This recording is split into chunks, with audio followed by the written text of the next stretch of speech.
Hello and welcome to A Star to Steer Her By, a Star Trek podcast. Fuck. Wow. So close. So close. A Star Trek podcast. Why can't I say these words today? A Star Rat. Fuck it. Podcast. Star to Steer Her By. My name is Jake, and today I'm joined by Chris, Ames, Caitlin, and D. Rogers. Oh, it's been too long. D is It back. has been. Wow. Last time I was on, I think, was the episode of TNG where Beverly falls in love with a lamp. Oh, that was Oh a good my God, recording some for us. It was, That was a yeah. terrible episode. Good It was. I recording, only come on terrible for the episode. episodes that are Star Trek trying to be a romance novel. That's my Oh, my no. philosophy. Yep. there we go. There you go.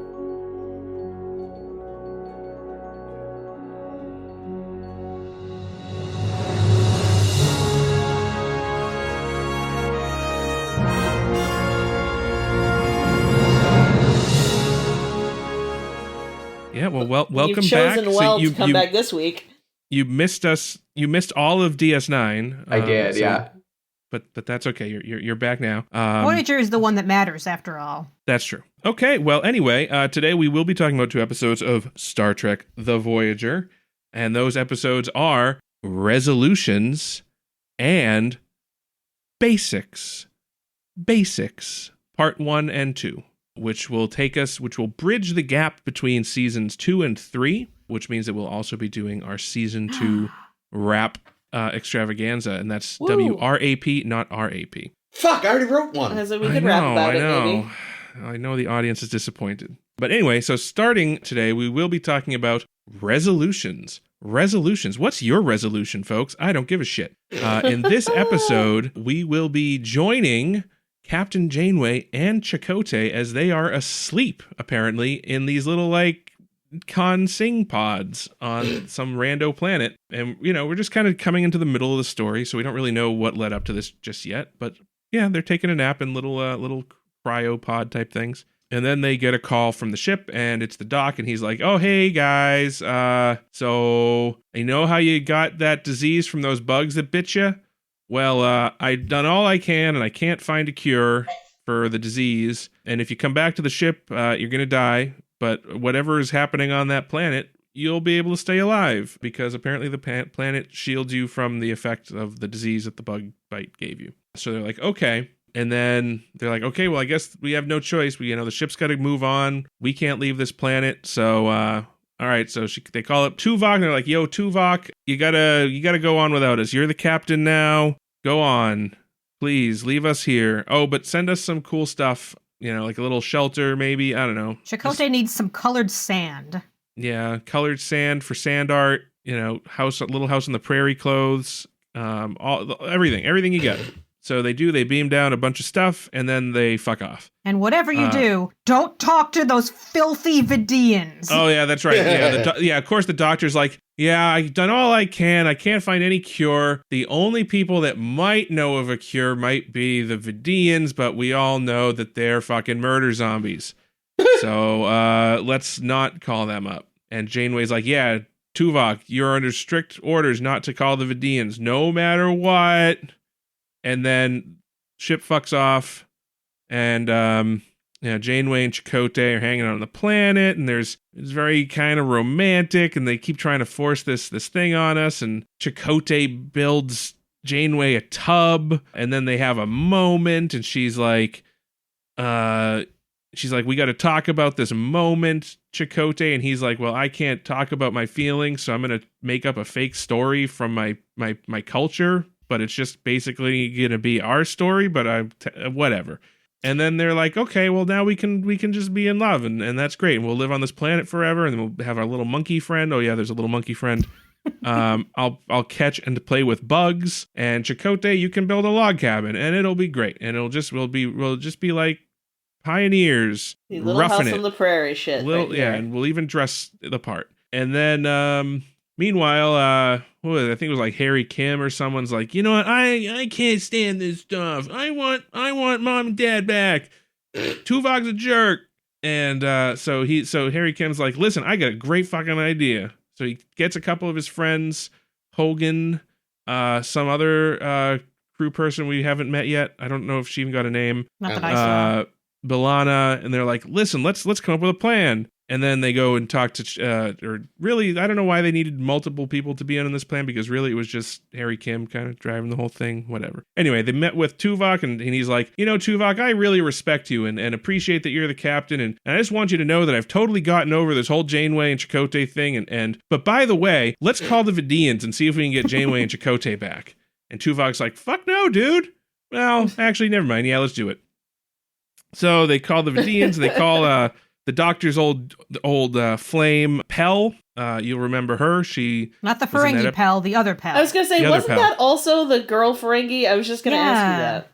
Yeah. Not very creative, these Star Trek types. No. So they call up Dr. Dinara Pell, who was the Doctor's girlfriend for a little while. And she's like, yeah, I'll totally hook you guys up. I know exactly what the bug thing is. We got the anti-venom. It's gonna be great. Just meet up. Maybe I can swing over and hang with the doc for a bit. So they meet up with the Vidians, and what do you know? The Vidians are up to their old bullshit, and they attack the Voyager, and they're like, give us your organs. Actually, they didn't even say anything. They just started shooting, but we all know what they were after. It's all they ever think about. It's always organs with these people. Exactly. So they're getting their asses kicked, the Voyager, that is. But in the middle of the battle, who should call up but Dinara Pell? And she calls the Doctor, calls his direct number. And she's like, hey, Doc, I'm really pissed off. They didn't tell me about this attack. So I'm just going to, if we can do a little sneaky beamy thing, I'll beam over the... Sneaky beamy. A little sneaky beamy. I'll beam over the treatment, and you'll be on your way. And then the ship, they get the treatment. They escape from the battle. They do a little thing with dropping a photon bomb, and all goes according to plan. They fly back. They rescue Janeway and Chakotay, and we're all back to normal, and we'll never talk about this romance again. Good. Thank God. So. Uh-oh. Chris is sighing. That means he's winding up. That's his verbal wind up. Oh. No, I have multiple thoughts, some positive, some I'm confused. I kind of love that, a month on a planet away from, the ship, and Janeway forgets what storms are. Yeah, that was strange. What's happening to the sky? I think it was her trying to communicate with the monkey, maybe. She's like, monkey, Maybe. do you understand? Rushes to Chakotay, she's turned into a bloody caveman. Chakotay, we have angered the sky gods. We must sacrifice to bring back the sun. Get the monkey. Is the implication that was the storm supposed to be especially sudden, or is there something unusual about it? It did. I guess it did seem to kind of come on quick. Chakotay pretty fast to me. Oh, the monkey was trying to warn her, right? Yeah. Well, they called it a plasma storm. So it's not just any old thunderstorm. There's fucking plasma involved. Yeah. So that sounds nasty. Yeah. It did come definitely on some science going on there. Yeah, but just having her say what's happening to the sky was such a poor script choice. Also, goddamn, Tuvok's loungewear. He just looked like the baddest motherfucker in space. Yeah, I'm always a fan of, or I should say I'm always interested in the civilian clothing that people bring out. I'm not always necessarily a fan of it. That's a good way to put it. Interested in. I will go to the mat for Janeway's dresses in this episode. The first time, so I was like, I told Ames had asked me about coming back for a Voyager episode, and I was like, yeah, I don't really remember most of Voyager too well, but I guess Seska was cool. Bring me in for a Seska episode, and then this one, was thrown in with the batch, and I remember consciously being like, oh god, that one with Janeway and Chakotay, ugh. And then the first time that I saw Janeway in a dress, I was like, no, this is an excellent episode. Well, and I said a couple times, I really liked every shirt they put Chakotay in. Okay. Yeah. See, I just found the dresses kind of impractical, considering she's wandering through jungles and chasing spider monkeys and doing stuff that probably wearing a dress that goes all the way down to your feet isn't terribly practical for her. But it will protect you from the sun and from bugs. Yeah, it just seemed very self-consciously, whoa, we're doing a frontier sort of thing. Yeah, that's exactly what it was. There was, I mean, I think that one criticism of the show that I remember hearing is that Just the one. Janeway's character, there's only one I can remember, and it's that Janeway's character tends to be all over the place. And I watched a handful of episodes in addition to what we're watching today to just bring myself back up to speed. Particularly on Seska, I watched a bunch of Seska episodes. Oh, good. And she's all over the place. I have no idea who this woman is. And so it's so interesting because it is such a strong choice to wear these like long flowing dresses. And it seems like a really interesting character moment. I was like, oh damn, like this like badass Starfleet captain, like when she has a night off, like she goes right to the soft cotton dresses that accent her hair perfectly. Like, yeah, goes into the holodeck with Lord Burleigh. Oh no. See, with Loves the that. exception of Cisco, every American Starfleet captain is from the Midwest and will fall back on those roots first chance they get. Pike, Kirk, Janeway. Picard is French. He Yeah, said You're not American. Yeah, I said Okay, I see. Yeah, with the exception of Cisco, the American captains are all very Midwestern. Where's Archer from?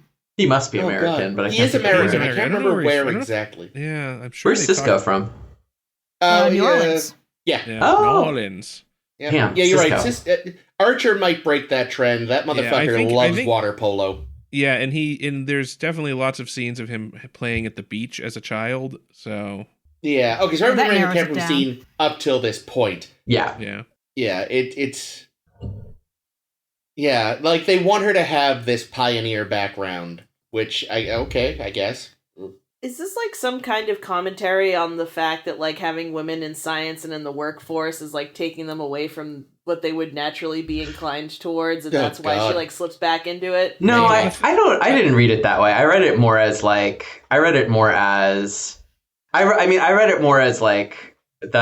me be clear. I loved these dresses.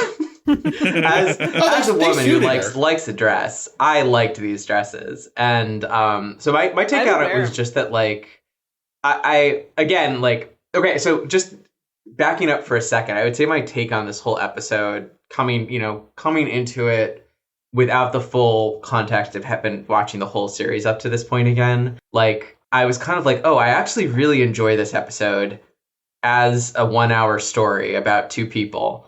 I really think it's a bad episode of Star Trek Voyager. That makes a lot of sense. Because it so I really like the idea of Janeway being somebody who, is this capable commander and is, whatever, is willing to do anything for her ship. But then there is a part of her that's like, I want to put on a pretty dress and collect bugs and look at them under a microscope, which is I had totally forgotten this. And I was like, oh yeah, she has a science background. That's actually a really interesting thing for a Starfleet captain. I don't think we'd seen before at this point. Yeah, she Not strikes in a me main as very character. like Girl Scouty. Like she was almost certainly in the Girl Scouts. Oh growing my up, if God. that's Yeah. still She a has thing. so many badges. Yeah, like she got all the badges. She knows how to garden. She knows how to look at bugs. She knows how to talk to spider monkeys. She's got all of them. Yeah. Apparently can't start a fire, though, since she makes Chakotay do it in the Well, next one. Neither can he, but we'll get to that in the Yeah. next one.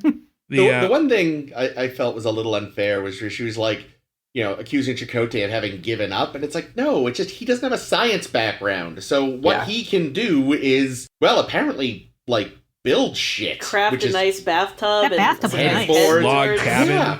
This Yeah. is the most I've cared about Chakotay ever. I still don't want him and Oh, Janeway wow. fucking.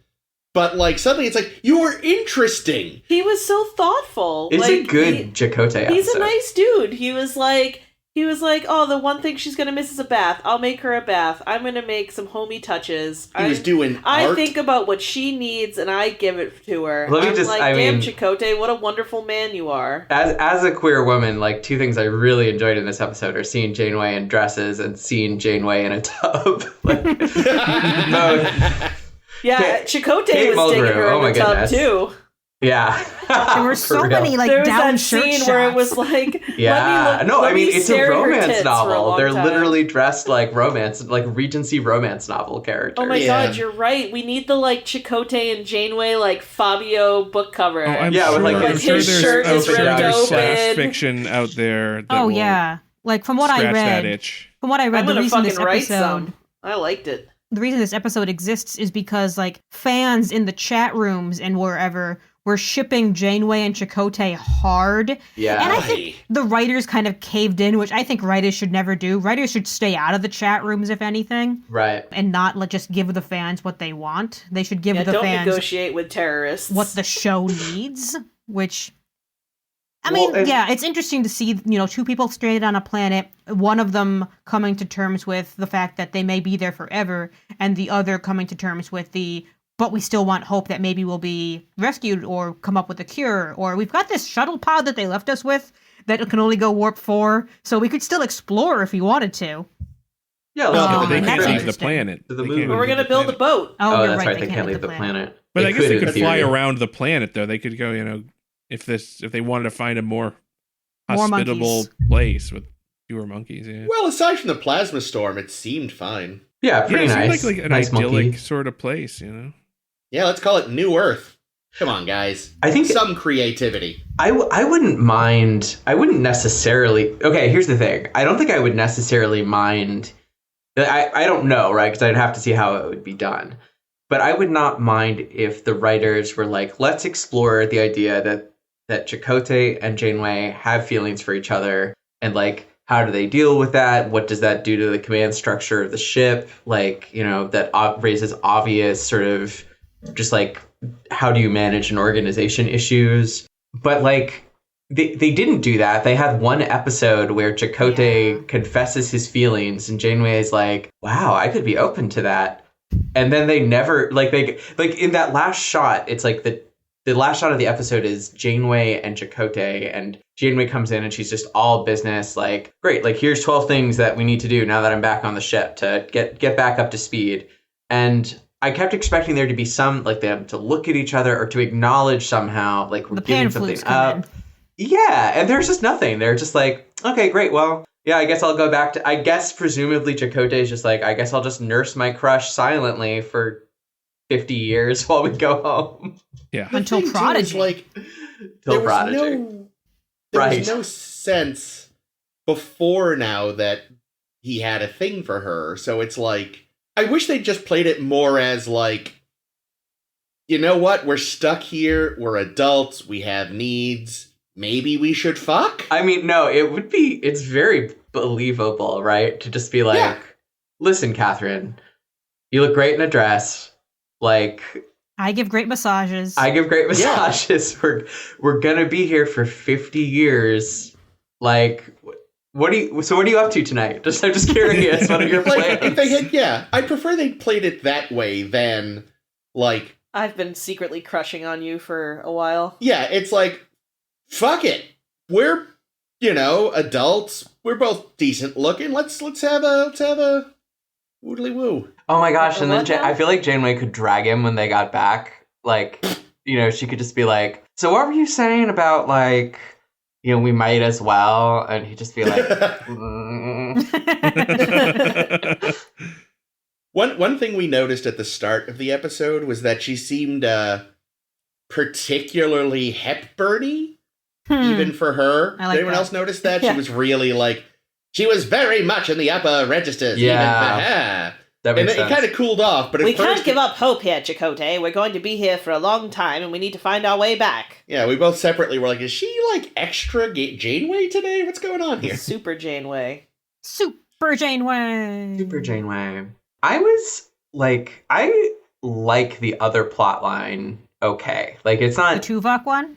Yeah, it's not incredible, but I thought that like I always like plot lines that are just sort of about, I don't know, like, let me think how to put this, like, that are about sort of like decent people navigating like institutions, right? Like, I think it's really interesting to think about like how Kim, oh God, Sorry, I could go on about Harry Kim. Like, Harry Kim he was this is a complete tangent, but like the character that I really gravitated towards in TNG when I was a kid watching the show was Geordi LaForge. And as an adult, I can see lots of ways in which that character gets shafted. And Harry Kim is the same thing times 5. It's just this like sweet, like kind of nerdy, like not quite sure of himself character played by like this, like just very like handsome actor, like very charming actor. And then like all he ever does is be like, oh gosh, like I'm like the most junior member of the crew and I wish I could date, but I'm too awkward. Like for 7 seasons. It's just like just like a damn shame. They don't I think that's the problem with Harry Kim is they don't really develop him much throughout the course of the show. I mean, he's say that about a bunch of characters though. I mean, yeah, but the thing is when you have a character that's specifically introduces like this kind of wet behind the ears guy that, you know, oh I almost got taken by Quark in the pilot episode, you know. It's like he should develop some guile throughout the show eventually. I mean, I still kind of like, there's something so, I mean, maybe it'll get old eventually, but I kind of love Harry just because he is so Harry. Yeah, he's just a person. He's not like, you know, any of these people who are like super efficient, logical Vulcan man, right, or really like kind of violent Klingon girl, and all these people who kind of have their one characteristic. Harry could have all the characteristics, just a little bit. Yeah. And I appreciate that they have not done him as dirty as they do Geordi, at least yet. I don't remember if they ever turned him into a creep. I remember. I think that kind of happens when a certain Borg drone joins the cast.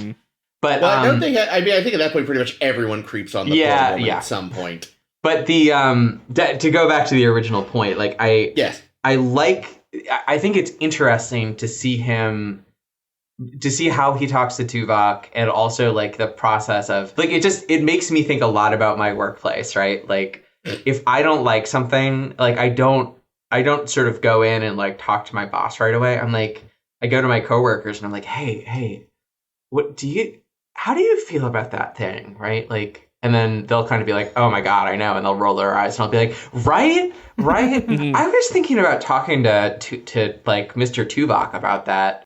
I was trying to do like it's my manager by saying Mr., but it sounds like I'm saying he's an officer. But I was going to talk to Tuvok about that, but like, I don't know. Do you think I should? And like, etc. And then at the end of Neelix jumps in and says, let's mutiny. Everyone's mutiny. Like that whole little bit where they are sort of coming up with the plan, I guess, to confront Tuvok.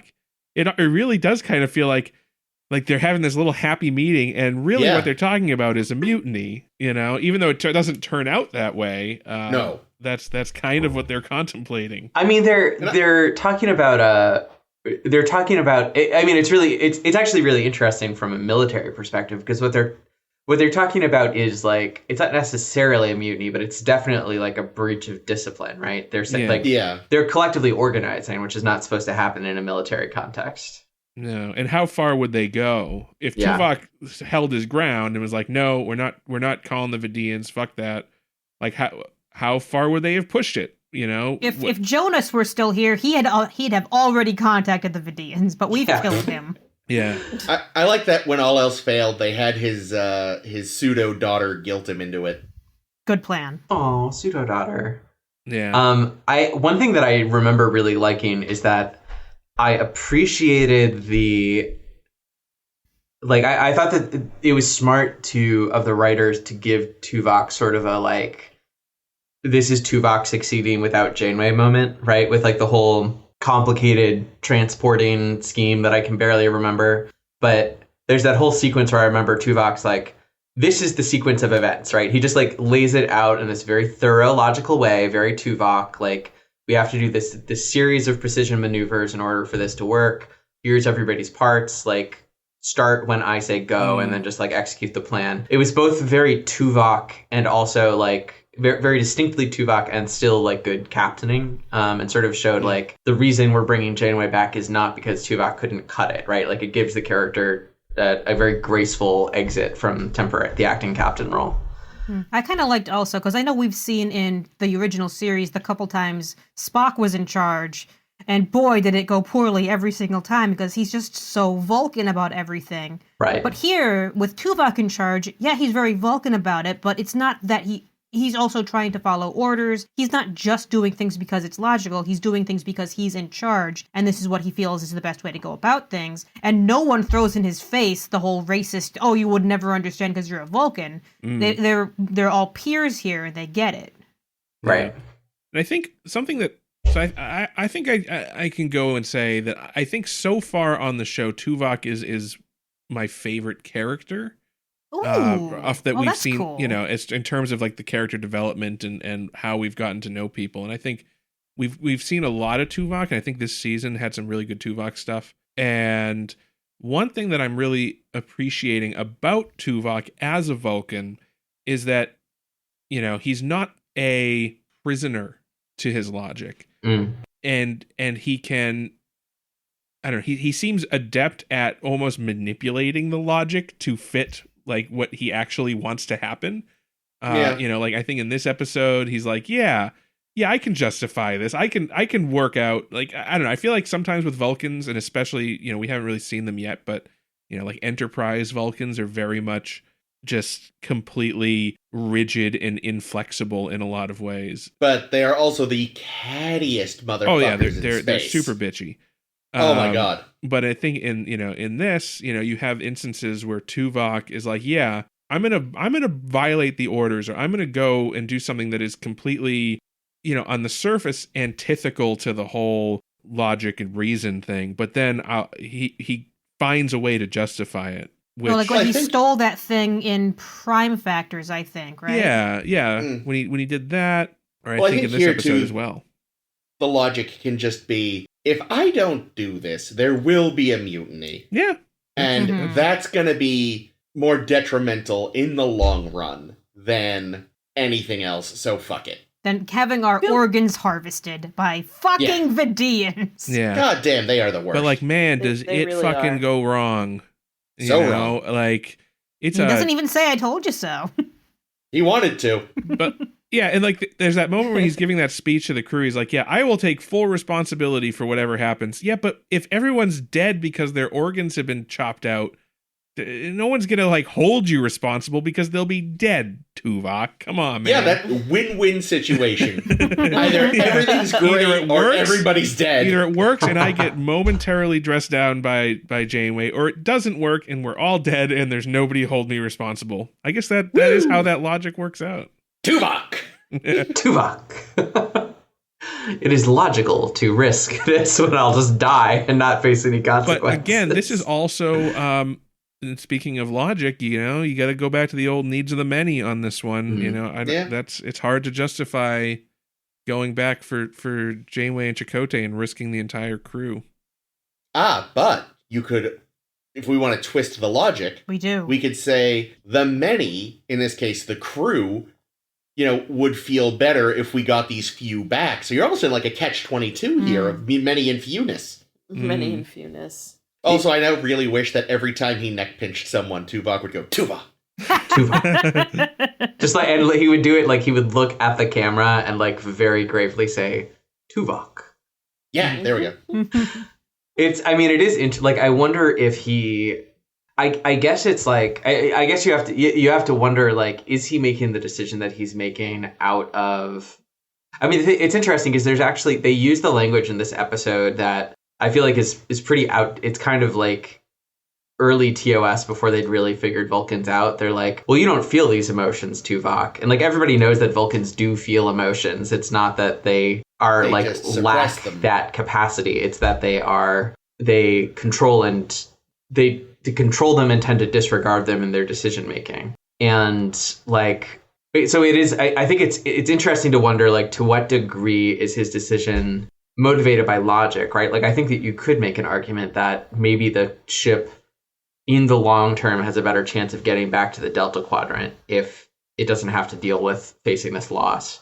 Or did he just decide, like, I'm being asked by my friends and community to make this decision, and I'm going to trust in that relationship rather than trust in logic? Yeah. Yeah. And that's always the thing with a good Vulcan is like, Yeah. you never really, like, they could totally play it however they wanted, but you know that somewhere inside them there's that little glimmer of, we do feel emotions, we just don't talk about them, and, you know, you're left kind of wondering, and it is debatable as to what, and I think really what it comes down to is, like we were saying, like, even if it was an emotional decision, he will totally convince himself. Yeah. Yeah. There was this logic a behind logical it. choice. And it's interesting. I try to imagine, you know, if it had been another character, if it had been Janeway in that same situation, you know, where it was, you know, Tuvok and Chakotay stuck on the planet, you know, would she have made the same choice? I don't know. I mean, she did. Would Chakotay have made the tub? Would sex have happened more quickly? We can only hope. Just picture, I mean, honestly, like, not my taste, but I think Tuvok in that tub would be a look. Oh, he would look gorgeous. I really appreciate Tuvok. Like, I have come to really enjoy looking at him. Ooh. He's a handsome I know man. you were looking for a nice alien to fantasize about, Caitlin. Yeah, you know what it is? He's got such a beautiful mouth. Like, have you ever just stopped and looked at his lips? He has such beautiful lips. Oh, I'm like, I oh my haven't. god, Tuvok. This is the content I'm here for. I'm gonna pull up a pic. Plus, he would look great in Janeway's dresses. Well, you also my God, yes. You were also kind of into. Oh my god, Chakotay this episode? Once I he was made the fucking tub. in love. I was Oh, like, wow. bitch, make me a tub. Let's go. Let's give in to our feelings that we've been holding back on and just fucking go for it. There was one bit where they only showed it for a second where he was working on some kind of artwork, and it looked like it was like sand, like he was pouring sand. Yeah. Like, but we never see what the art was that he made. And Yeah, it was kind of, I was a little disappointed. yeah. Is that called a I joked mandala? Is that right? Oh, maybe that's what it was. Yeah, Yeah. like a futuristic one with neon colored sand. Well, because they have a replicator, so they could replicate some colored sand. Yeah. Yeah, exactly. I joked that he was making pancake art. You know how people will use like different colored pancake man, he'd be batter? I was great like, at it's pancake art. Oh my god. Or what's that thing? It's like a viral meme thing where people will. I think they do it with rice, with like colored rice, and they throw it up in the air. You know the thing I'm talking about? No one's ever seen I this? do not. It's like a video, No. and maybe it's just like a TikTok thing where people put like, I think it's like grains of colored rice. They'll like lay them out on a board, and then they'll like flip the board up, and the rice I have seen and the those. rice will drop, and it'll make like a picture. Maybe that's what Chakotay is working on. I'll have to look that up. Yeah, it I lasts have like not heard of this. half a second. You have to catch a very specific glimpse of it in the air. It's one of those like art things that takes many hours to set up and has a 0.2 second payoff. Right. But if you record it and put it on TikTok, it'll go viral. Lasts and forever. Lots of Then people. it lasts a lifetime. Lasts a meme cycle. That's right. Yeah, Which is like 3 minutes, but Lasts until all the servers go away. Right. Yeah, that's true, actually. You know what is consistent about Janeway, though? She loves trying to self-destruct the ship. Yeah. Jake, why did she try to self-destruct the ship this time? Let me tell you. You ever get a stub toe and you just want to destroy the ship? Every time. No. All right. Well, anyway. Hangnails too. I Ooh. guess we're moving on. So, so Neelix has finally perfected his pumpkin spice recipe in basics. Damn it. Nailed it. Oh, I want one now, though. Day one, Tess is there, like banging her fists on the table. Like, we want PSL. In her fucking North Face jacket and her Uggs. That's right. Yes.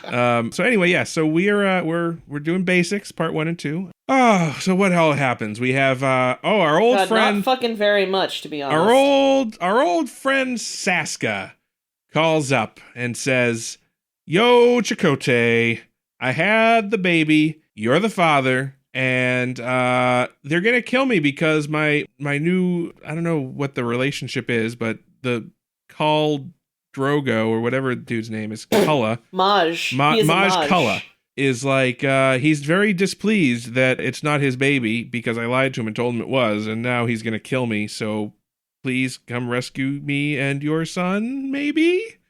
And Chakotay's like, fuck no, I'm not doing that. You kidding me? Get the fuck out of here. And Janeway kind of is like, nah, man, it's your kid. You gotta go get your kid. So There's no way this is a Cardassian scheme or anything. So we're gonna put the whole ship at risk and try and rescue the kid. And then some other crap happens. They're like, oh, maybe we can get the Talaxians to help us. And they're like, nah, fuck off. But they're planning this whole rescue, and then it all goes to shit because they get attacked by the Kazons, who are doing some kind of Cardassian subterfuge. Wonder where they learned that from. Ducat. Yeah. Goddamn Fresca. And they're attacking the ship, but they're only like shooting the ship in this one particular area for some reason. They're not like going all whole hog. They're just damaging this one section, the secondary processor bullshit. But they're like, all right, that's a little weird. But then I can't really remember. Was there like a big attack at some point, like a big all-out attack? Yeah. Well, they capture that guy. Oh yeah, that's right. Our friend. They capture this one dude, and and by the way, yeah, in the background this whole time there's Suitor. Remember our old friend Suitor? Love him. Old baby black eyes, and he's chilling in his prison, which is his quarters, his very nicely furnished quarters, where he's been set up with some horticultural equipment to do some hydroponic gardening because he got that he got the bug from Tuvok when they did a meld. So he's like working with Tuvok both on his murdering problem and his gardening problem. He's got a gardening solution. That's Jake. right. Well, until he's like, listen, making these fancy flowers is nice and all, but I'd really like to, do something nice for the crew, like maybe like murder them, improve the crop yields for the hydroponic garden. And like Kes is really into the idea. So maybe we could talk to Janeway, and then Janeway comes out. She's like, oh, hey, Suitor. How you doing? Don't murder me. And he's like, no, I won't murder you. I'd really like to do this hydroponic thing. And Janeway's like, yeah, okay, we'll get back to you on that. And then he's like, oh, you fucking bitch! That's basically right. And she's like, okay, exactly okay, Sooty boy, I'm out of here. Oh my god. So Suitor's all bummed out about it. Anyway, that's happened. Yeah, they captured this other not Cardassian, Kazon guy, and he's like, he's fine, but the doctor's like, man, you got some weird blood shit going on. I don't know what to do about it, but I guess it's fine. Just confine him to quarters next to Suitor's quarters for some reason. So he does that, and then it turns out during this whole battle that they're having with the Kazons, he injects himself with a little needle, the Kazon prisoner, and it turns out that really the blood thing was like bomb stuff. And whenever he injects himself with the whenever, like this could happen more than once. Yeah, well, when he injects himself with a little needle, he gets all blobby, and then he explodes, and something bad happens. And he blows up part of the ship, and oh god, all hell broke loose, and then we suddenly lose the battle. We get boarded and taken prisoner, and of course Seska's there, and she's like, "Ha, I fooled you. I told you Khal Drogo was mad at me, but he's not. It's bullshit. He's really happy." But she does have her nice victory moment, though, to come back to your intro when Janeway is like, time to self-destruct. Oh, yeah, that's right. That's why they were shooting the secondary. Janeway's like, yep, all right, fuck it. We're going to self-destruct the ship. The situation is kind of hopeless, so let's blow up the ship. I swear, self-destruct is Janeway's ramming speed. I see, and I said it the first time, and you were all like, I don't know, where I was like, you really shouldn't make it so only one person needs to give the code. Anyway, so then it turns out that the reason they were only shooting that one part of the ship earlier was because that's where the self-destruct system is, and now you can't do it because they broke it. Womp womp. So the Kazons take over the ship. They bring everybody, take everybody prisoner, and then they dump them on some shit planet. I don't know why they had to land the ship on the shit planet, other than it was cool. They had the budget for it. I guess so. They had the money left over to do because it was a two-parter. Yeah, so they land the ship, dump everybody off the ship, and are like, Federation, you lorded over us with your technology. Well, let's see how you do without your technology. Yeah, they landed the ship because we needed to be able to watch it fly away. Yeah, so the True. ship flies and away. Feel sad. That's the end of part 1. Part 2. Let's see what happens. So we're setting up camp on this little planet, and Janeway and Chakotay are kind of looking at each other like, "Hey, remember that last time we went camping?" And Always getting left on planets. Yeah. and so yeah, they're doing a camp, but it turns out there's like a monster maybe because Hogan gets it.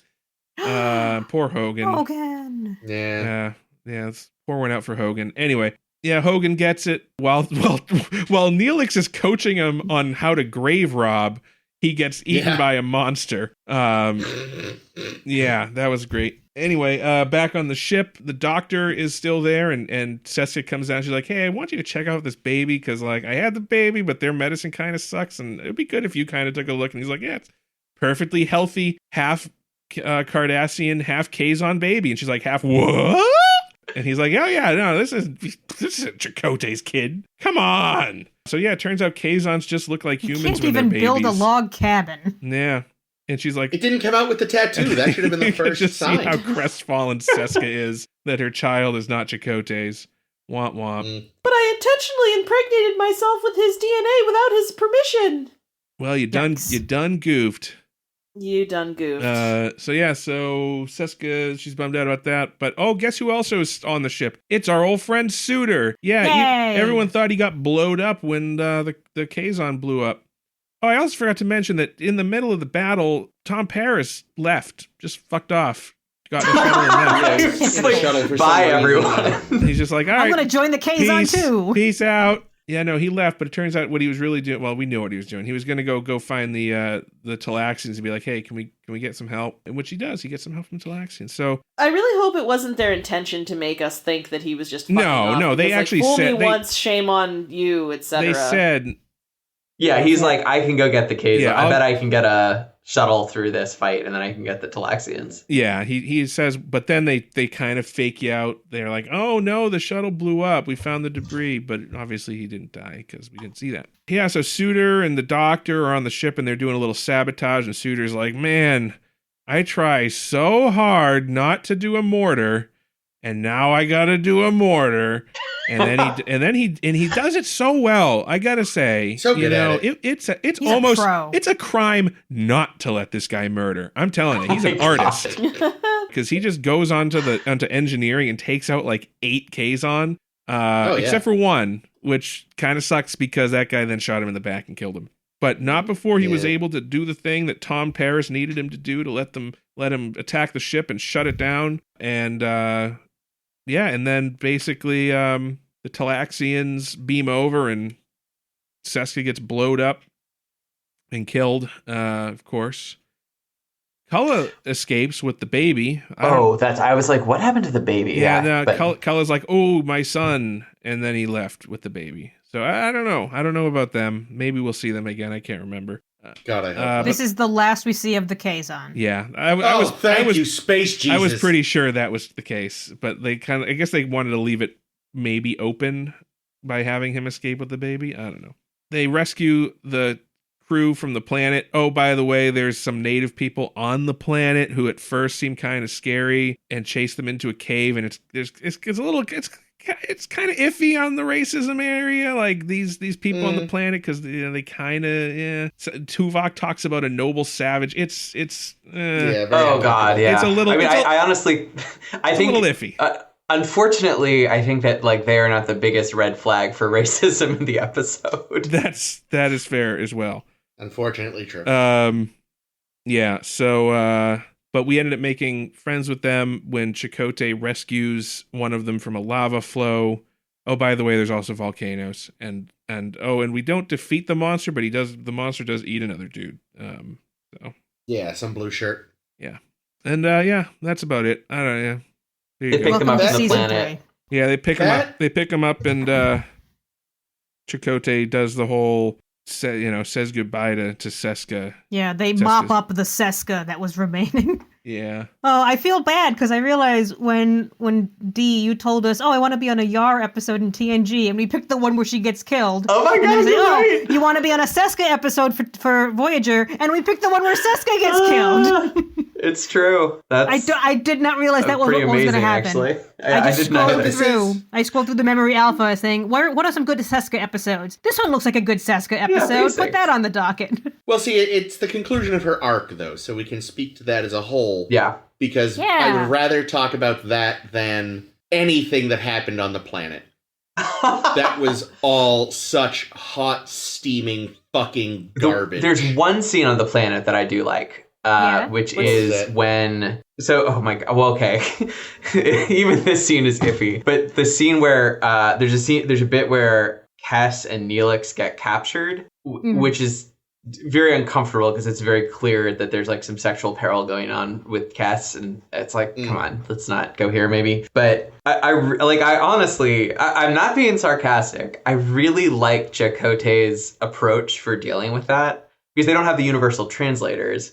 So he just walks up and is like, hello, you can hear from my voice that I'm soothing and I don't mean you any harm. I'm just going to take these people with me.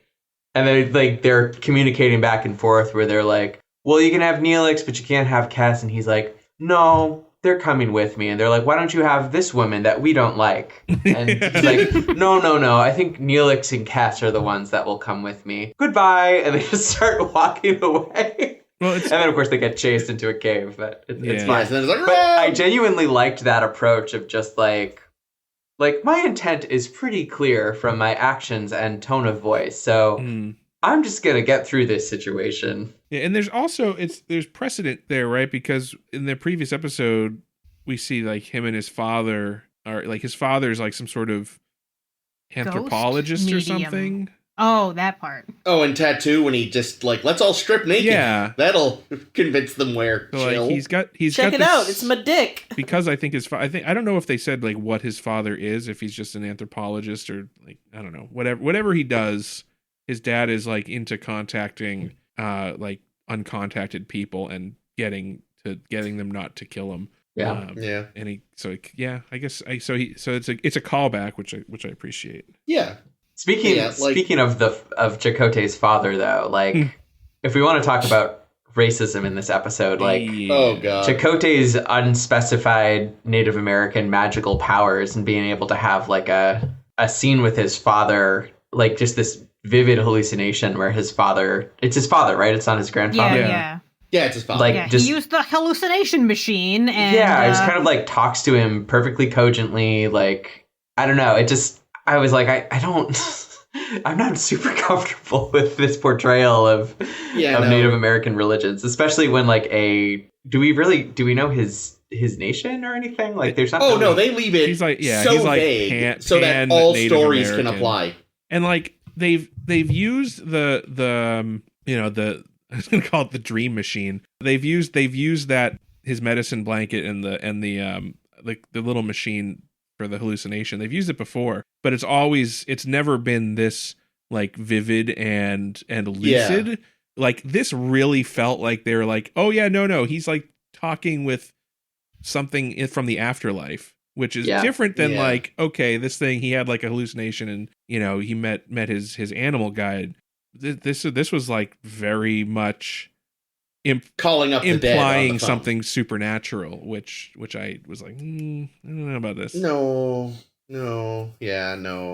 Everything. Just whenever his alleged Native Americanness comes up, it is a bad day for all of us. And also, gosh, like the other thing is, somebody referred to this, but like Tuvok has that one line where I was just like, how did that make it past the editors? It's like, you may find nobility in a savage, but they would kill you if you could. I was like, and you're saying that to a Native American man? And and it's not even it's not even a dog whistle, because like the term noble savage is like an actual historical term that was used to describe Native Americans, and in a very racist, horrible way. Yeah. So the fact that they employed it in this episode, mind-boggling. Listen, Chakotay's fine with it. we've already figured out that his people had no culture until the aliens gave it to them. Oh yeah, that's right. So he's probably completely fine with it. Wait, actually. is that what happens in Tattoo?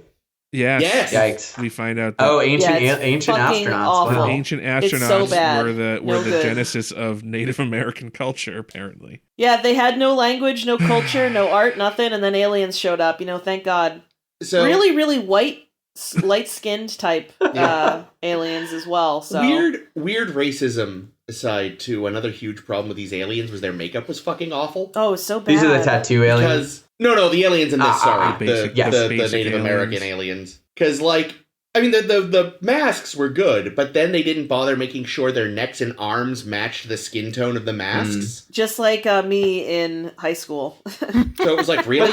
when my foundation was fucking orange, and I was like, no, it looks good. But yeah, it was like, it So was natural skin so color. noticeable that it just ended. And then it was just the actor's skin, and it was like, fucking really? Interesting.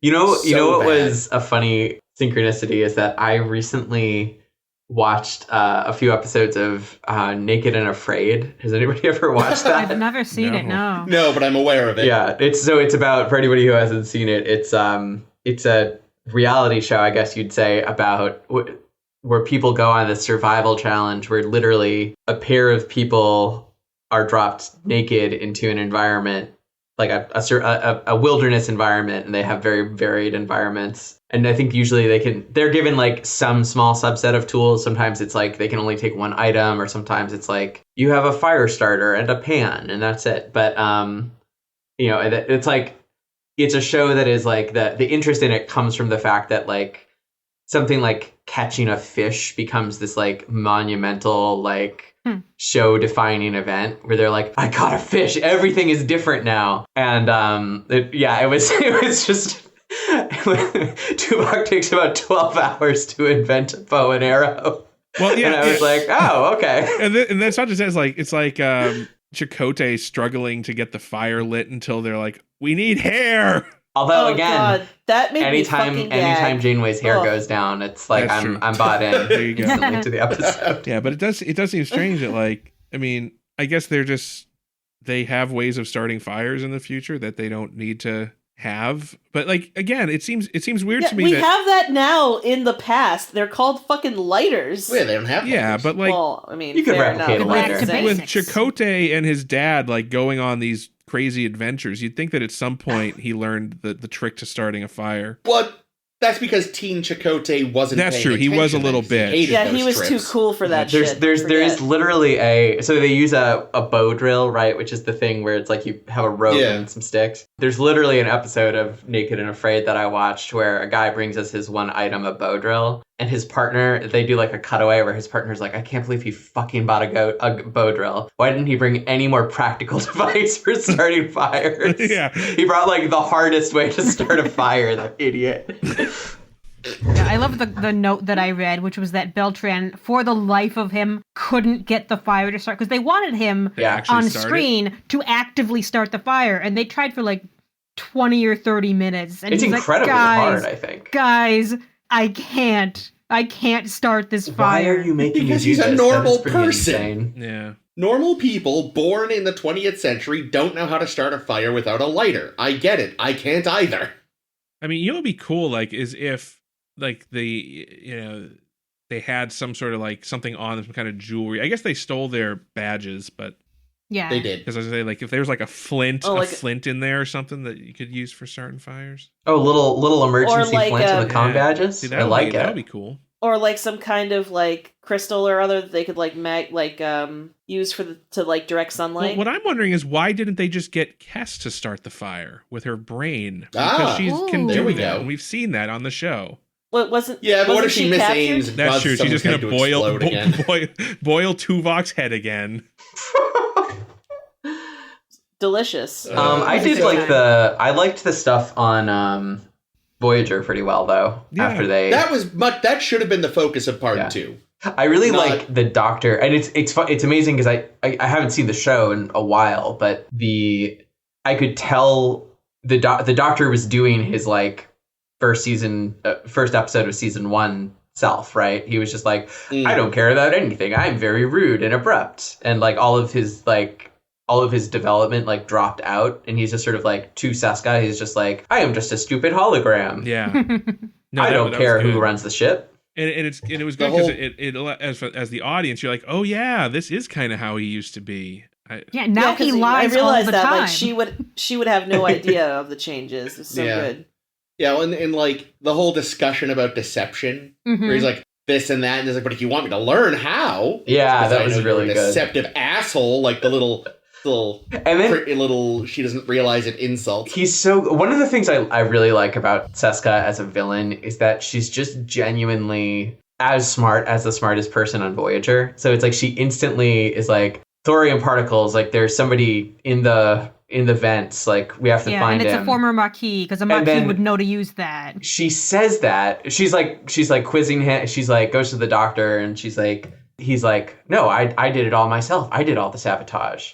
She's like, no, you're obviously wrong. You're lying. And he's like, you're right. There's dozens of crewmen. And she's like, no, I'm pretty sure it's one former Maquis. And he's like, yes, it is. And then she's like, it's not one former Maquis. Damn. But it is. It's just so good. It's like he's gotten good enough at lying that he can fool like what the smartest villain they've ever faced, which is really cool. Although even she was fooled apparently. By her baby. Yeah. Yeah. And at first I thought that was just him fucking with her. I thought that until too. she left and he does the log recording, being like, oh shit, guys, guess what? And you're like, oh fuck, it is real. It is. Oh shit. Like, I mean, gosh, what the hell was their plan with that subplot? I actually just listened back to your episode about that episode, and it's just like, I mean, your reaction is anybody's reaction, which is like, what the why? Like, what? Who threw this in? Here's the thing about that, is they didn't have a plan, and it drives me nuts, because it's very, very clear, because I was reading up on the death of Seska. Spoilers. Yeah. And the idea was, there wasn't a plan between Basics Part 1 and Basics Part 2, because there never freaking is. And then they realized, okay, now we have to film part 2. What do we do about this whole thing? And Pillar, this is Pillar's last episode, because after this, Pillar goes to work on Insurrection, and then he goes off and does his own thing for a while. But he wanted badly to kill the baby. And he's actually very pissed that they didn't kill the baby, because, that would be the ultimate, loss for Seska, the one thing she kind of has, because, she's stuck around these Kazon who, even though she's playing them like a fiddle, they don't respect her. She can't go back to the Voyager because they all fucking hate her now. She's got this baby thing. She's like, okay, what do I do about planning anything with this baby thing? And Pillar says, well, I guess we'll have to kill Seska? ? And they didn't plan for it. It comes off, it lands like a wet fart. It's so not interesting because they hadn't thought ahead to what they were going to do with Seska, and I'm very sad. Yeah, agreed. I love that the last moments for her is that like the Paris has this whole plan about like I'll damage their phasers, and then the doctor sabotages the ship and it causes this big explosion, I guess. So she's like dying, and Kulla is calling her, but she just like ignores him and crawls towards the baby, and then like dies by the baby's side. And it's a good I don't think that she should have died because she's the most interesting villain that they have, but like it's a good like last moment of her being like, fuck you, Kulla. I also there's a little detail that I really appreciate, which is that when she first sits down in the first officer's chair next to Kulla, she's got the baby, and the baby goes like, rah, and she's like, good boy, and she starts like whipping out her boob to feed him, and I was like, hell yeah, Seska. I commented on that too. I loved that. And the other thing that we really liked when we were watching this was that they literally said like, oh yeah, our people, when Chakotay's like talking to his dream daddy, they talk about the fact that like the native peoples had been raped by colonizers, and like how they had taken in those children and da-da-da-da, and they like actually just said like, oh yeah, like it's surprising to see them be so blunt about it. They actually used the word raped. Like both of us were like wow. Fucking like, holy shit. It therefore kind of strikes me as strange that we start this whole thing because we want to go save Chakotay's child. Now, it's not Chakotay's child. It's still probably not in good hands with the Kazon. But now that Kulla's taken him away, we're never going to speak of him again. We're never going to say, well, we lost a whole bunch of people. Hogan and Suitor. Oh, I'm and so Lucia. pissed. And some other guy to a worm because of this baby thing that we're never going to resolve. Well, I don't know. And it is. I mean, it's pretty. It's just weird. The whole thing is very weird because it's like. I mean, first of all, it's not like they're going around abducting Kazon children to save them from being raised Kazon, right? That would probably not be a heroic thing to do. And very anti-Prime Directive. And Chakotay wasn't even, even if it was genetically Chakotay's baby, I don't know, other than the fact that she's taunting him about the fact that she used his DNA, I don't know. I mean, I guess parenthood is a complicated thing, but it's very odd to risk the whole ship for a baby that is being raised by. I guess it feels like the equivalent of going out of your way to save a child who may technically carry your DNA because you were a sperm donor at one point or something. Basically what it is.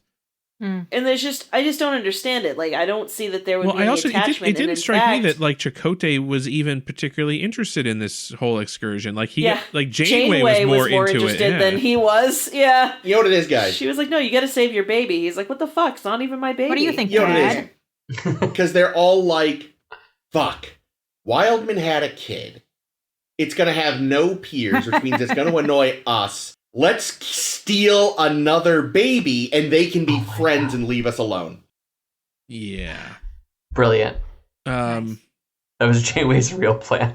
On the topic of keep the kids out of her hair. Suitor, I actually really like what happened with Suitor because I hate that he died. I wanted him to live. I like that too. I also wanted him to live. Yeah, but hear me out, right? So he's kind of irredeemable. He's mostly irredeemable. Keep him locked in his room. I'll visit him every so often. We want to like him because he seems like such a nice guy, but he's also a psycho killer. Kazon. And it's far better that he gets killed in this episode than we have to keep dealing with this, the killer that we've locked in the basement. And but then when you need someone killed, can't even run away. Goodness me. But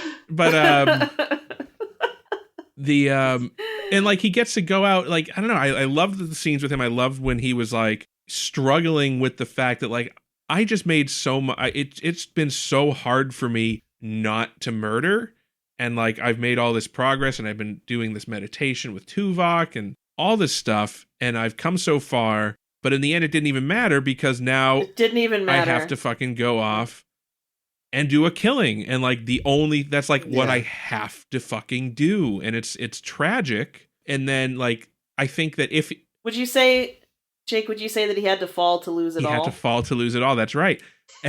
And but the fact that he dies here, I don't think it would have been good for the character for him to survive, because then you would have to now deal with post-massacre Suitor, right? And I want to. Yeah, but they wouldn't have done it well. And he also gets to go out as a hero, right? He still did a murder. He's still a psycho, and people there's gonna be people that aren't happy about Suitor, I'm sure, but at the same time, he is responsible for saving everybody. So he is. I do kind of wish. I think it would have been a little better if Seska had been murdered by Suitor, because then it would feel like Seska would actually have a death that isn't just, what did she just die of? We're not sure, but she's dead now. Bridge exploded. Yeah, it is the they do a backfiring. weird fade to white, and then she's dead apparently, which is I don't know, how many explosions have we seen on the Voyager bridge that did not lead to that? Well, this one was specifically because they turned on the explode on the bridge button. It was the phaser, the backup phaser array overloaded. Can't switch to the backup phaser array while it's overloaded. That's just a bad move. But maybe it's also because I kind of wanted a showdown between Suitor and Seska, both former Maquis, both fucking brilliant, both killers, And I don't know if you can necessarily call Seska a killer, but she both She devious. I'm sure she's killed. Capable. Yeah. She would, and also like her actions lead to enough deaths as like a side. Yeah. Like. Yeah, Whatever, that's true. I mean, I guess the consequence fact that Suter killed a bunch of unnamed Kazons in engineering is a little anticlimactic for him. I mean, he did save the ship, but if he had to kill Seska, and it actually would have made sense. Or even if Seska killed him, maybe that also would work. Or if they killed personal. each other, or if here's a scenario, right? And then they fucked. So we know that Seska was in engineering. Like when she was a member of the crew, she worked in engineering. So it makes sense that she would be down there during the battle. Mm-hmm. So she could be like those, and they even make allusions early in the episode of how the people that they have running engineering are kind of incompetent.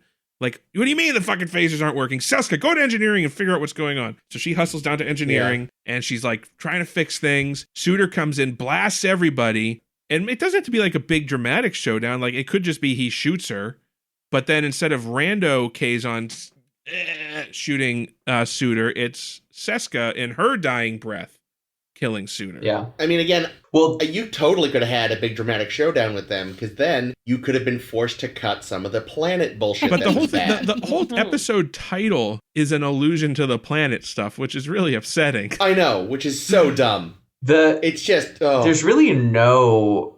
This is a really interesting point, Jake, because there's nothing personal about the whole end in terms of the drama, right? Like, they actually do a really good job of like paying off Suter's arc. That's something that they do a good job at. But like there's no like there's never a confrontation between Seska and Chakotay, between Janeway and Kala, Suter and anybody. Like, there's all of these interesting dramatic pairs, and I think it could absolutely work to have Suter do that in place of Janeway or Chakotay. But there's never like a personal confrontation that wraps up the conflict. It just sort of, Harris does his cool plan, Seska dies, Kala transports away to never be seen again, and then everything is like repaired. Yeah. Yeah, it's interesting. I realized, because I forgot this came up one of the times we were taunting Kala about something and he was being a misogynist. But Janeway had told him in a previous episode, your attitude towards women will be your undoing, or something to that effect. Sure. And it kinda is here, but I feel like it really could have been an interesting scene to have Janeway take the ship back, or at least have him on the radio and be like, yeah, my thing came true. Fuck you. I will say, like, while I'm glad we never have to see the fucking Kazon again, I am kind of depressed we'll never see Kala get his comeuppance, because I was really looking forward to someone killing his ass. Yeah, I mean, I think it's well implied that this is the end of his career as a marauder, right? Like who's going to respect him after this? I would just, I'd have loved to have again, less stuff on the planet, Janeway gets back, knife fight with Kala in engineering or something. That would have been great. Ooh, that would be great. Or maybe, hey, we got lava on this planet. Is there, am I smelling I have had enough of you, Kala? Seriously, I know I'm way to blow Chekhov's lava. I'm almost 10 years too early, but Janeway could have had the high ground well before Obi-Wan. Kala, I have the high ground. Oh my god. This reference will make sense in 9 or Kala, you were supposed to be the chosen one. I never told you this, but they had planned for this. Originally, they had planned for this to be the episode in which Wildman's baby was going to be born. But they moved it earlier. I forget why they moved it earlier, but they would have been like, "Oh, look, it'll be like a death and a birth and all this thing." And because they're like that. This then becomes just a total ripoff of Disaster, right? Having to do the birth. Oh gosh! Oh, terrible! The birth scene on the planet. Ugh. It would have. I feel like it might have been better than just this sort of vague like, the baby's not good. Like, it was just sort of like, what's wrong with the baby exactly? Oh, but then the aliens have magic medicine for the baby. Thank God. They just put that little pouch on its neck, and it's like, oh, I feel fine now. Fix the baby. All the baby That's makeup looks terrible, yeah, too. It did. And they really and the thing I understand, like so Seska's baby looked really bad. It was supposed to look vaguely Cardassian, I guess, but we've seen half Cardassian babies. I don't know if the timing might not be right. It might be after this episode, but we see a half Cardassian baby in Covenant. Yeah, that was after this. But the makeup was so much better on that baby than on this baby. There was probably a moment for like 20 minutes. This baby they had to carry around a lot. I guess. Yeah. There was probably a moment where they were like, when they were making that episode, they were like, "Oh, let's get the images from that Voyager episode," and then they were like, "Let's go with a new concept Let's here." get a different makeup. Let's start over. It did kind of just look like they took some silly putty and just pushed their thumb into I understand that there's a lot of Yes, concerns exactly about like what it looked putting like. stuff on infants. You can't do it very much, but yeah, it looked really bad.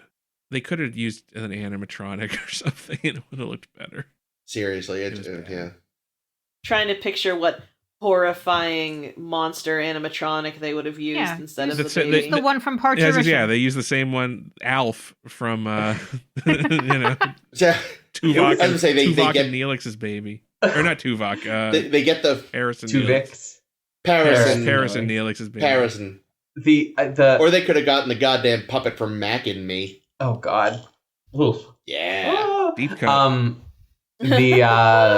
I love the little scene where like the doctor rightly like calls her out on this, but when Seska's like, but it doesn't look like a Cardassian Kazon baby, and it's like, lady, it's an infant with a weird forehead. What do you expect? Like, yeah.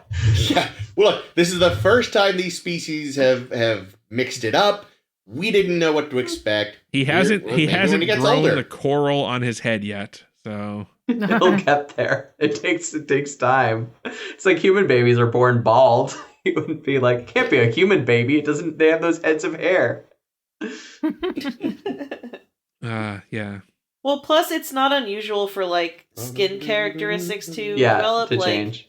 like a lot of the time, if like I feel like I've seen that, some babies who may have darker skin in their later life will start off life with much lighter skin. Things like that. Here's a question about the baby. Seska, I think it's portrayed pretty clearly in this episode that Seska really loves the baby. Mm-hmm. Mm-hmm. Does Seska love Chakotay? Like, is that why it's important to Seska her loves that scheming. I don't know. It seemed really important to her that he be the father, or was it important that he be the father, or important that Cullen not be the father? There it is. Why can't it be both? But like, because I kind of felt the same thing too, D. Like maybe she was hoping that it was Chakotay's, and that like that she did have some sort of feelings there, because she has tried to like get him to join her schemes before. So listen, he's a nice guy. He makes a good tub. yeah. Give us a good massage. And you feel like he would be a gentle and giving lover. So, I wouldn't, I don't blame her. I guess also it could be like, she has come to regret her alliance and figures maybe having Chakotay's babby in tow could be a ticket back to the ship, right, even if in an untrusted, locked in her room capacity. Better to be locked in a nice, nice Voyager room where she Voyager can do floriculture. Yeah. Oh, yeah, suit then her. do anything with the Kazon. No, I think she's they just could have like a sad. whole little menagerie of villains that they pull out when appropriate. Like, we need Seska's to just- kill a bunch of people. Suitor, like Seska, we need to like have a devious scheme. Can we pull you onto the bridge this episode?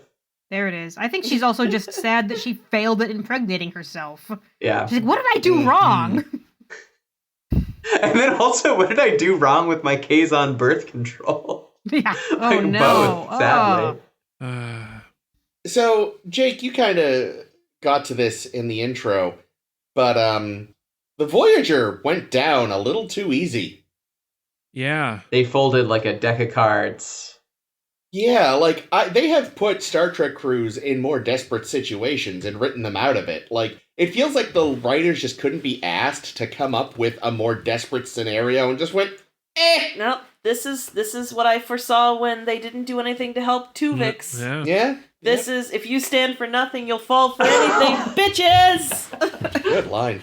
This, no more faith in the Voyager crew, and they don't deserve it, because 2 episodes in a row, they give up on their captain, and then they fucking buckle and like like you said, Dee, they fold like playing cards. Here's my question, Yeah, though, no. because I know, like, oh, the Kazon, they're such pushovers. They don't even have technology or water. Jesus Christ, Kazon. But I think I saw it referenced somewhere, and I forget if this is actually made clear or not, but is this the united Kazon undercolor? Like, he's, like, united a whole bunch of the sects? I think this is I still the sort of assume Nistrum. so, because don't they encounter a lot of other Kazon on the way Well, to the main Kazon boss? They were Kazon that were claiming to be from different clans, but that could have just been Seska planned deceit. Yeah, I think that like That's true, to make their numbers look greater than they there's were. a few little things like, so first of all, what's his face?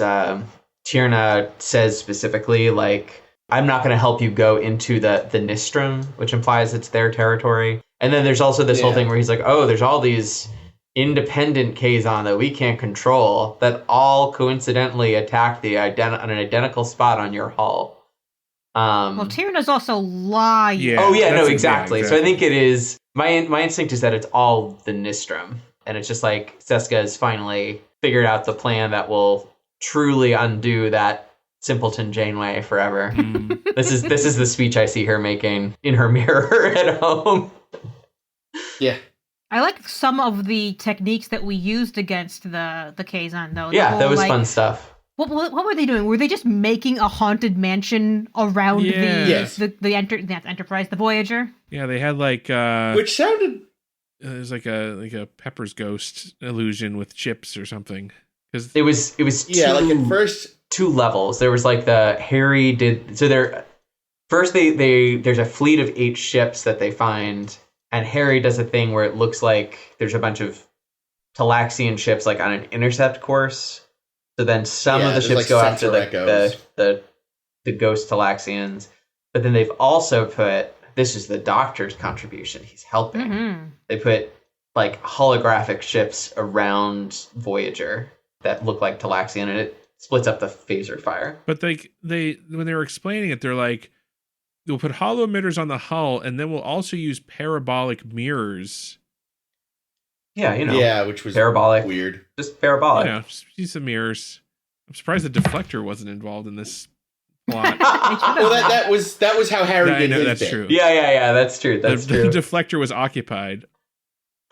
If it's that easy to make a sensor ghost, you really think ships would do it fucking constantly. True, actually, Yeah, yeah. it probably doesn't Little hold up well ECM. under scrutiny, though. It's probably just because the Kazon are so shitty that they're like, That's oh, true. chip.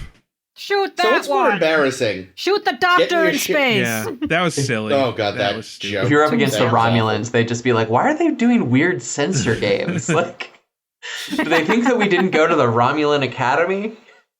So what's more pathetic, losing your ship to the Kazon or losing it to the Talaxians and Tom? The Ferengi. Yeah, good That point. one time in, I think, Rascals? God damn Yep. it. I wonder if good these point. Nothing's as Talaxians pathetic as that. know about the previous Talaxian convoy that Voyager's totally set up to get attacked by the Kazons. That is an excellent question. I'm going to say no, Yeah, because they don't talk. Yeah, and they probably would not have helped if they knew, because that was fucked I'd like up. to think not. I mentioned it during the intro, but I did want to just go back to it, that there's early in part 2, when Hogan dies, there's this whole thing where they find some humanoid remains, and Neelix is like, oh, collect all these remains, Hogan, so that we can make tools out of the bones. And I'm just like, we had this has been a plot point in previous episodes where we don't desecrate graves. Like This is clearly not a grave, though. This is clearly just a Yeah. pile of you don't bones. know. I mean, it could have been. Who knows what the burial practices of maybe their Well, these practices to leave the corpse at the mouth of their sacred cave or something. This is also the group of people who, on the one hand, are like, don't desecrate corpses. On the other hand, let's use the corpse of the caretaker as a, space compass. True. So they're kind of Yeah. inconsistent Forgot about in that. their treatment of... It Also, though, this was coming from That's Neelix, to say, like, not... it is Like A they'd be Starfleet like officer. using the bones as like little hammers and weapons, and Chakotay would be like, "What the fuck?" it would actually be very in character for Neelix, I feel like, just show up and be like, Captain, I made this great thing out of a humanoid bone that I found, and just like Janeway and Chakotay like exchanging a look and be like, are you kidding me? Look, Janeway, I've So carved I you sadly- this back scratcher. I actually had Hogan's death spoiled for me ages ago by fucking Memory Alpha. Wait, who's that? Hogan. Hogan's. Because when I looked him up to see who his actor was, the first picture on the page is just Hogan. You scroll down a little bit, and there's a picture of a pile of bones. And it was like, really? You couldn't have put that under the fold somewhere? Nope, sorry. Sounds like you scrolled Thanks, down. nerd. So You scroll Yeah, but it down. was literally like, You went. it was right. It was with the like information I needed. Like the reason it wasn't like that's why you I stay didn't, like, off go Memory into- Alpha. fucking apparently. I was just trying to get the actor's name so I could go to Wikipedia. Yeah. Go to IMDb. I mean, I will say this of Hogan. I mean, even though he died, yeah, I mean, we may not have seen the end of him. We may not have seen the last of Hogan. So there is hope. Ho. Hope Hogan. Hope Hogan. Hogan. Hogan. So I read that there was discussion of stretching out the time on planet and to try to like enjoy the let's not be on the ship for a little while. Let's see what Right. it's like if we're actually stranded on a planet for a couple of episodes. That could be interesting. No, it couldn't, Well, because we saw what they did in They this. didn't. Yeah, they didn't use they their didn't do time they anything. had well. Could be interesting is different than Yes. would be interesting. That actually makes me think of. I mean, all right, it's a very different premise, but like a much better sort of like everybody stranded on a planet is in Discovery, right? The third New Universe movie. I don't mean Discovery. I mean, what's the third movie? Beyond. Beyond. Yes. Have y'all done that one? No, we're gonna do that one. Okay. No, Well, someday. we haven't gotten to the Kelvin timeline yet. We've already done a better Stranded on a Planet episode. So there was that. Oh, I forget when it was exactly, but in Deep Space Nine, they were like stuck on a Rocks and planet for a Shoals couple with episodes. Yeah, they were on the planet, but so were the some Jem'Hadar and Jem'Hadar Kazon and all that. everything, And Well, that's yeah, not. that was. I don't think of that as being stranded on a planet. I think of that as just happening to be on a planet. This would be That's being true. on a planet for an extended amount Yeah. of time in which you don't Yeah. know what happens in the meantime. Yeah. Do like a Yeah, 3-episode arc where it's just like maybe this is kind of the show now, which is actually Battlestar Galactica did. Yeah. That's another example of it, where there was like it was actually sort of there was a whole arc that was like yeah. That was a good forget arc. about the Galactica. We live on this planet now. and it will all There was go also- well. There was also, Lost in Space, Right. where despite the title, they actually spent like the first 2 or 3 seasons on a planet. So, Yeah, yeah, I think that would have been a terrible idea. No one signs up for Star Trek for yeah, but let's you know what would be chill on a fucking prehistoric planet for an 4 interesting episodes. plot, and this is totally ripping off the Galactica plot, would have been if they had found a really nice planet and half the crew was like, let's just stay here, guys. That's just the 37s Yeah, again. but this time they actually stay behind, but then it goes to shit and they have to get rescued by the Voyager. So you could have Yeah, see, we discussed when we talked about the 37s how it would have been interesting if they stayed on this planet for a little while. But apparently now you don't think so anymore, Chris. Well, no, Very what I specifically said was use the planet as a base of operations and kind of like tool around the quadrant still, but just have like a home base they would come back to every so often and like try to see like, can we build a mini federation out here? And then eventually realize, no, we should probably just keep going. So they still would have mostly been on the ship, but they would have had like a new quote unquote home that they could like kind of be in touch with and try to build a life with before deciding. I wasn't advocating stay on the world. That would have sucked. One thing that confuses me about Voyager's format in general is that it's sort of implied that like it feels like it's implied in the first episode that they're gonna like go at warp 7 or some relatively high warp towards Earth nonstop, but I'm just like not clear how much time they actually spend doing that. No, they have a lot of side quests. Not enough. I mean, someone's justified in that like they have to stop and get resupply. Right, yeah, there's like and I'm sure that in reality, you can't run at warp constantly. Yeah, and also that they're trying to find a faster way home because just going at warp 9 will still take 70 too years long. or whatever. Yeah, it's still way too long. Yeah, but the fact that they do end up doing all these little side quests along the way, like makes for what were they looking for, and like why were they even on this planet in Resolutions? Like, how did they get on this planet in the first place?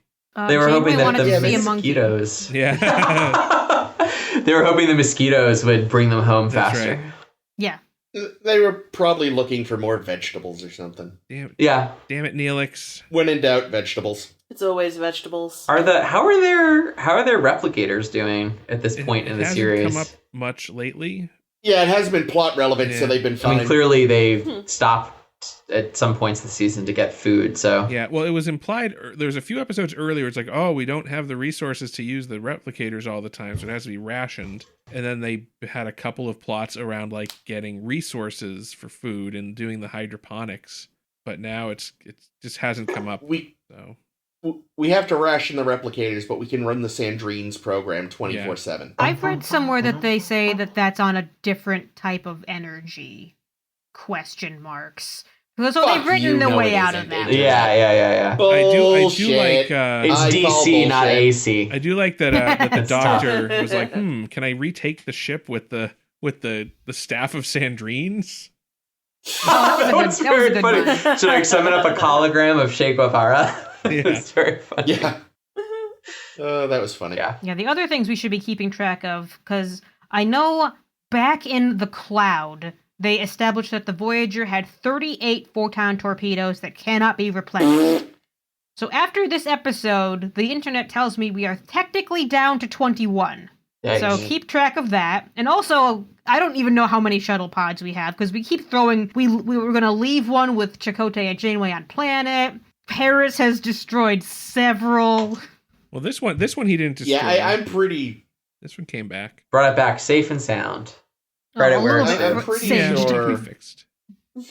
I'm pretty sure someone did a count once, and they wind up with like negative 112 torpedoes. Fucking torpedoes. Oh no! Or something. I mean, I guess we can assume though that at some point they figure out a way to, or they find somebody who can make them a new one. There's a great.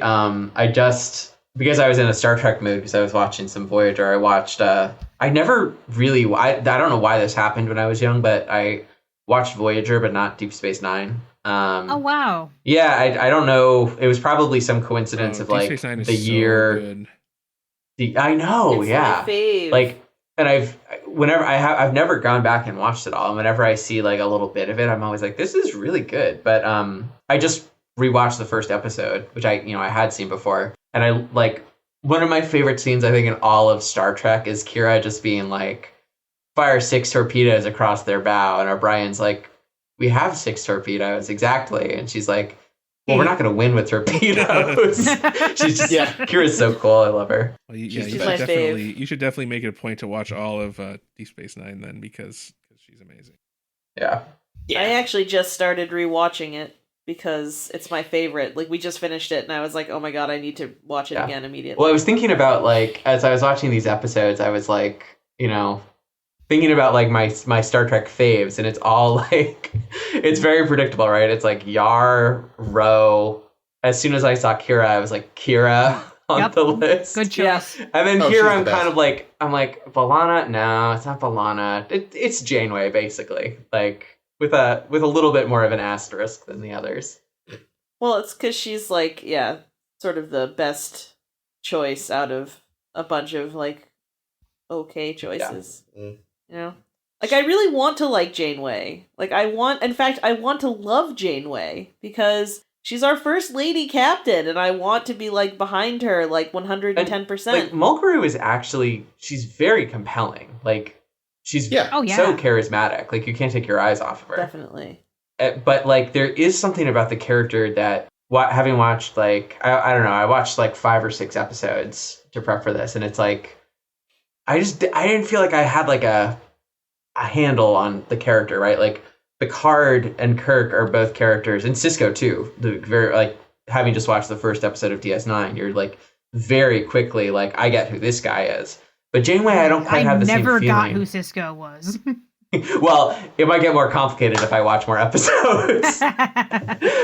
I think the issue here, and this is the thing we've kind of crossed a lot with the show, is that the problem is the show doesn't seem to have a bead on who anyone is, kind of. Like, they're all weirdly inconsistent. I think they've put them in this scenario in which, who the fuck was I talking to? Was it your dad, Jake, saying, like, they're in the Delta Quadrant. They can break the rules as much as they freaking want, but Janeway refuses to break the rules. Except when she doesn't. Except when she does. And then it goes wrong. I'd stick by the rules. Prime directive, Chakotay. Speaking of the rules, I'd like to move us in the direction of getting to our season wrap. We've been going for a while here. If there's any final thoughts on basics? Just that I'm glad it's fucking over. Yeah, that was... I miss Suter. Rip Suter. There we go. Love him. Yeah, I'm bummed about Suter too. All right, but that also brings to a close season 2. In season 2, wow, I thought season 2 was all over the place. Because I realized when I looked at them, I'm like, wow, there were some episodes I really liked. Wow, there were some episodes I really didn't like. Yep. Same. And they're all it's a roller coaster this season, I think. It really is. It's all over the place. I want to start. Go. Yes. Okay. Start with tops. No, I want to do bottoms. Nope, you're doing tops. No, damn it. Tell us your tops, Chris. Chris didn't even pick out tops. How we No, I did. I'd like to end with tops because I feel like we end on a happy note, but fine. Yeah, but this is Voyager. We're doing it different. Life signs. I liked life signs. Mm-hmm. Good Doctor episode. Yeah. Yeah, I enjoyed that whole thing, and the nice little ending was very sweet. Tuvix, I think really good discussion comes out of that. And Death Wish. Good choices. Which, aside from a few little hiccup moments, is a very good episode, which again leads to some really interesting chat. This is phenomenal because I have no overlap with Chris, but I do like all of those episodes. They're also close-ish to my tops. But my tops, I will tell you now, because, oh my god, even though I don't know if it was perhaps a good episode, it's one that I just so badly needed to be on my good list. That's fair. Because it is Meld. Duh. Idiot. Yep. Because Tuvok just gets, let off his leash, and Tim Russ gets to act all over the place. And also, my boy Brad Dourif is just so great, and I like him. And I just really wanted Meld to get some time in the sun. Totally fair choice. Even though some of the decisions are strange, even though it's weird, I want to give Meld some good stuff. I also really liked Resistance with our melon hat wearing friend. That's one where Janeway was not the daughter. Yeah, where he thought she was his daughter because he had lost a couple of his marbles. Yep. Just really great acting in that episode. Yeah, no, that's Yeah, and the other on my tops list for this season is Deadlock, which is such a captivating episode just because I feel like they did the best I have seen with the pacing, in that you just never get a chance to let up. You're just like, we're just gonna keep going. Janeway's gonna talk to herself and blow up the ship, which is her favorite thing to do. It's such an intriguing concept of, overlapping Voyagers, and I liked it. Yeah. Me? Yeah, yep. Okay. So I will start by saying that Resistance got an honorable mention from me. Ooh. Because I really liked that episode a lot. But I think you'll find that Chris and I have a lot of overlap, as my top 3 were, in fact, Tuvix, Life Signs, and Death Wish. Oh, that's because we didn't even talk about it. No, we have not discussed it, so that that's is pretty funny. Yeah. I smell a conspiracy. Oh, jeez. That's because you know that we're secretly Cardassian. I'm a Romulan at best. All right, I'll do my tops. So I chose, in no particular order, Tuvix, just because even though I had a lot of qualms with what the characters in that episode did, in particular, I'm very critical of Janeway in that episode. I still acknowledge it was a good episode and a good moral dilemma, and so I really like Tuvix. I as much as I wish maybe the outcome had been different. Yeah, I appreciate the episode. Yeah, I think that's what it meant to do. Yeah, too, I think it succeeded for sure. It succeeded in making me very angry at people. I'm going to go with Meld as another top. 'Cause again, for some of the same reasons Ames mentioned, I just think that Tim Russ did a phenomenal job. Brad Dourif did a great job. You know, and it's like one of the few times where we have a murder mystery episode sort of thing that like isn't utter crap. Every other time Star Trek has tried to do a murder mystery, it seems like it doesn't go well. Even though this one wasn't as much of a mystery. And then I'm going to say for my third one is going to be Life Signs with Doctor and Dinar Pal. Nice. Very cute. Very good. I did actually prepare for this because Ames gave me a heads up. Yeah. So I know. I didn't know if you'd be able to watch 26 episodes. I did not, for the record. My list, I'm only going to give you a top 2 because what I did was I basically watched not quite literally every Seska episode in seasons 1 and 2. And actually, spoiler alert, but some of the ones that happen after Basics as well. Yay! And actually, those are probably the 2 best ones. Yeah, but anyway, the episodes that I watched for season 2, it's a short list. It's just resolutions, basics, maneuvers, and alliances. And that was my order, basically, of best to worst. So resolutions is like, I like this came up the last episode I was on where as weirdly bad as that episode is, I sort of, the one where Beverly loves a ghost. Oh, yeah. Like, very uncomfortable episode in a lot of ways, but I still defended it because I like that Trek I just like when Trek does something different, right? And especially when it goes into these like plot lines and genres that are less adventure oriented and more like relationship and emotion oriented. So, and I just a sucker for Mulgrew in a tub. What can I say? Can't go wrong. And then I'd actually put, and so let me explain this. I put Basics for number 2, and I mean Basics part 1, right? Yeah. Because I think that it's a pretty compelling sort of space opera story up until that point, with like the prisoner that you can't trust and the medical mystery and all the complicated plans for how they're going to get battling. Yeah. Like cool ship battling stuff, and Janeway and Chakotay both get some good stuff. And I think that there's it's like kind of Seska at her best, where she's not like too obsessed with Chakotay. She's gloating, she's pulling her boob out to feed her kid, just like utterly fearless. So yeah, those are my 2 tops. There you go. Nice. Well, on the other side of the coin, I have got as worst Elogium. Sticky hands. Which my note here says TNG season 1 levels of bad, and I stand by that. Oof. You had Baby Crazy Kes, the sexually submissive Voyager, all very bad. Yeah. Wait, sorry. Did you just say sexually submissive Voyager? Which episode is that? Elogium. There's this whole thing about the ship needs to assume a sexually submissive position to a space alien. Don't ask. Don't watch it. No, I'm good. Innocence. Because with the kids. My general dislike of children in my Star Trek aside, it was a really badly written episode. Mm-hmm. The B plot was abysmal. The so-called twist was not at all hinted at. It was out of nowhere, and it was asinine.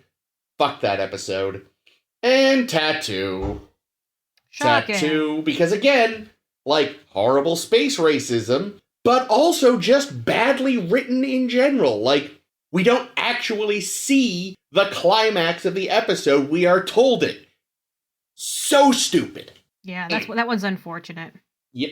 And it's so tough because I feel like representation of a character like Chakotay is very important. Yeah. But it means because of the execution, we end up hating every Chakotay episode. Yep. Which is so tough. Yeah, because it's really tough. It's not actually representation is what it comes down to. It's lies thought up by a mad German, I think. It's an interesting counterpart to Picard, right? Who's another character with a strong cultural identity.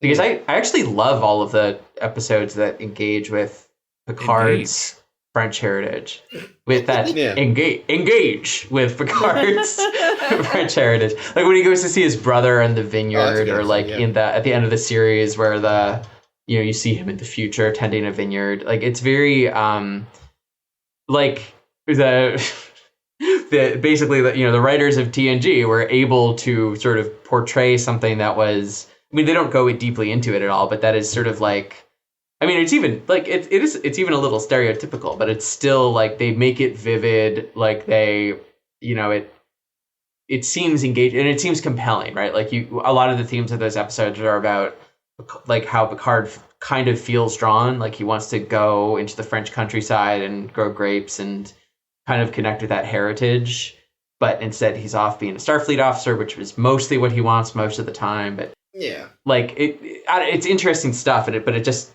you can really feel the difference in the writer's ability, the writer's skillfulness and confidence around tackling a subject like that versus tackling an indigenous heritage. Yeah, when your advisor is a con man and not... Yeah, I didn't read deeply into that, but I just noticed it in Memory Alpha. I was like, oh gosh. Yeah, no, he was a complete fraud, and the worst part is he had been repeatedly outed by this point. Right. But they still worked with him, because, like, what was it you said, Ames? Like, he was friends with Berman or something? Yeah, I know Berman knew him or something. God, fucking Rick Berman. Berman had a shitty friend? I'm shocked. No, fuck Rick Berman. We say it all the time, but it's true. He was the fucking worst. He lived across the street from DeForest Kelly. Oh. Wow. In L.A. I hope that DeForest Kelly threw an egg at his house once. No, they were friends. Well. That's too bad. But anyway, let me tell you what I hated this season. Yes, what I hated this season were a couple different things. I want to shout down at investigations, which I think was a giant waste of time. They'd been building up by seeding like, oh, Jonas is going to be a traitor. Oh, that, yeah. Oh, Paris is being insubordinate all the time. We've built up these things, and we're going to culminate them in this episode that is such a letdown. Yep. That, like, no, you did it very wrong. This was entirely uninteresting, and you should have not bothered. Yep. You didn't build to this. You just told us things and thought, oh, yeah, we'll have this work in this episode, and they didn't do it. Very unearned. Wasn't this the episode where Neelix did a whole bunch of investigative journalism? Yeah, that's that episode. I've forgotten this. What was his news program called? Oh, God. A brief something with Neelix. Oh, morning briefing with Neelix, maybe? Something like that. Neelix Nightly. Hello. That episode was the running joke of how the doctor couldn't get on the show. Get his segment, yeah. That was good. You said I could have a segment yesterday. I'd like to do 2 segments today. Yeah. Sure. That was good. Yeah, but the rest I think just... Oh, the rest was shit. Unearned all across the board. Totally. I also agree I don't like Elogium. I think it was a nightmare of... Just, Cass, you need a baby. Oh, yeah, I totally need a baby. Please, no. God damn it. And mostly for principle, but also because I generally just don't like this episode, is the 37s. Let's resurrect Amelia Earhart, because of course we do. Let's not pay off anything on this planet. Let's make the whole thing kind of a mess. I did not like that one. I will say I did mean to mention, dishonorable mention for the first 10 minutes of the 37s, certainly. It's like mentioning the rest of it. Yeah. Like, again, it's totally fair to dislike the whole thing. I ultimately decided that it averaged out to, I could care less either way. But those opening, 10 minutes or so with the bad science were infuriating. Caitlin? So, I will start by saying that I had an honorable mention to Innocence. Good. You dishonorable? Yes, dishonorable mention to Innocence, you're right. And then in no particular order... No, actually, in this order. Least worst to worst. Threshold. What? What? Threshold's so good. It's got lizard people and... I was gonna see how long it was gonna be before someone was gonna say Threshold, because I didn't know if it was gonna be on here. Well, this is it. I've said it. Typical. It is me. Yeah, that's true. Tattoo and Elogium. Strong showing for Elogium so far. It's terrible. It's terrible. Disgusting. Let's see if we can keep the streak going. Because my bottoms were the 37s. Again, I think it starts off bad with the pickup truck So and bad. everything. And then, I mean, the thing that really offends me most, it's not, that we're shoehorning Amelia Earhart into a Star Trek episode. It's not that we have the stupid pickup truck. It's that they set up this whole fucking thing about, who are people going to want to stay behind on the planet? Because, and they go through all this trouble to not have it actually be taken seriously. That's because they rushed it in the last 5 minutes of the episode. It should have been a two-parter. Or they should have spent less fucking time like hanging out with the 37s, holding them prisoner. Well, they should have cut the Amelia Earhart. If they had just found a human exiles living in the Delta Quadrant from Earth, and that was the intro. That was like the first 5 minutes was, we found a fucking human colony here. And they're like legit humans, and they're like us, and they've built a society. And then they spent the whole rest of the episode deciding, like, do we just give up this trip to home because this is basically Earth? Of course, then they'd have had to have actually shown those beautiful cities that they assured us were beautiful, but never showed us. So they crapped out on this episode. It was all over the place.